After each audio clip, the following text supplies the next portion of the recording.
नमस्कार मंडळी, आज टिफिनसाठी मटकीची कोरडी उसळ केली होती। त्यासाठी मोड आलेली मटकी घेतलेली आहे। त्यानंतर फोडणी केली।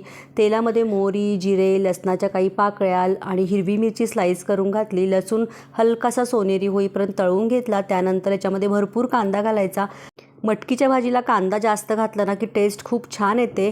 चिमूटभर मीठ घातलेलं आहे म्हणजे कांदा छान परतला जातो लवकर। ट्रान्सपरंट होईपर्यंत कांदा परतून घेतला। त्यानंतर हळद घातली, हिंग घातलं, लाल तिखट घातलं, 1 चमचा गोडा मसाला घातला। पुन्हा हे सगळं मिक्स करून घ्यायचं।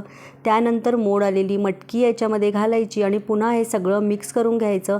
चवीनुसार मीठ घालायचं आहे। आपल्याला या भाजीमध्ये पाणी अजिबात घालायचं नाही आहे, त्यामुळे वाफेवरची मटकी करणार आहोत। ताटलीवरती झाकून ठेवायची आणि ताटलीवरती पाणी ठेवायचं आणि 5 ते 7 मिनिटं छान अशी वाफ येऊ द्यायची। वाफेचं पाणी मटकीमध्ये पडतं आणि मस्त ही मटकी शिजली जाते। वरतून भरपूर कोथिंबीर घातली, मस्त टिफिनसाठी मटकी तयार झाली।